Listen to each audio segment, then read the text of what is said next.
उम्र में हो सकता है ना, तुम उतना मेहनत करो, ठीक है। बाद में यहाँ पर एक उम्र तुम्हारी आएगी जहाँ मेहनत करने की जिज्ञासा होगी, लेकिन तुम्हारी उम्र तुम्हारा साथ नहीं देगी।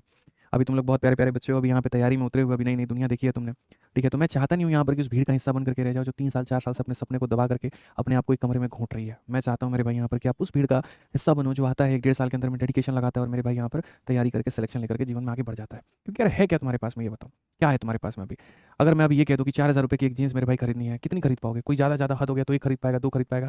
क्या तुम 7 दिनों के 7 अलग-अलग जीन्स 4000 रुपए के खरीद सकते हो? नहीं खरीद सकते। चलो छोड़ो जीन्स को गोली मारो, बहुत छोटी चीज़ मैंने कह दी, जीन्स जैसी कोई मतलब बहुत छोटी बात मैंने कह दी। मैं तुमसे एक बड़ी चीज़ माँगता हूँ, ठीक है? क्या तुम मेरे भाई अपने माँ-बाप को यहाँ पर अभी जिस स्थिति में तुम हो, तुमको यहाँ पर 7 धाम भी घुमा सकते हो? चलो 4 धाम घुमा सकते हो? बताओ। जो 4 धाम होते हैं ना मेरे भाई, गंगोत्री होता है, यमुनोत्री होता है, केदारनाथ होता है, बद्रीनाथ होता है, घुमा सकते हो आप उनको? बताओ। हैं आपके पास में इतने पैसे? आपके पास में इतना वक़्त है? खुद ही सोचिए।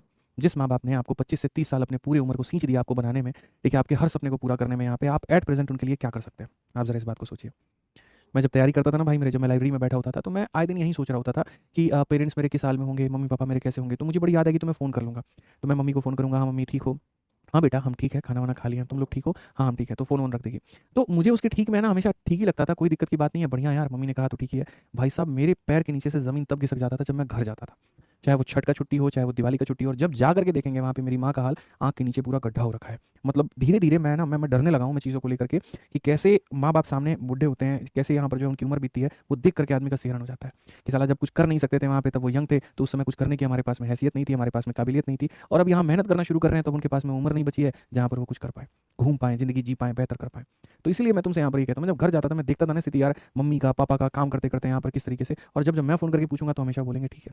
मेरे को अपने आप में वहाँ शर्म आएगी कि यार मैं लाइब्रेरी जो ली थी मैंने, उसमें एसी था, आराम से बढ़िया वाला चेयर पे बैठता था, और मैं करता क्या था जाकर के लाइब्रेरी, तो घंटे-घंटे मैं वहाँ रील देख रहा था। एक रील देखते-देखते मेरे कितने रील निकल जाते थे मुझे ये नहीं पता। वाईफ़ाई में मूवी डाउनलोड करके मैं वहाँ पे देखता था। आईपीएल है तो आईपीएल देखूँगा, टेस्ट है तो टेस्ट मैच देखूँगा, लेकिन मैंने एक बार भी यहाँ पर अपने माँ-बाप के बारे में नहीं सोचा। एक बार भी मैंने ये नहीं सोचा कि कितनी कड़ी तपस्या यहाँ पर वो कर रहे हैं। मैं जल्दी से सिलेक्शन लूँ, जल्दी से मेहनत करूँ और जाकर के उनको रिवॉर्ड करूँ। मैंने 1 साल की तैयारी को मैंने 3 साल में खींचा। ये बड़ा अफ़सोस होता है भाई यहाँ पे।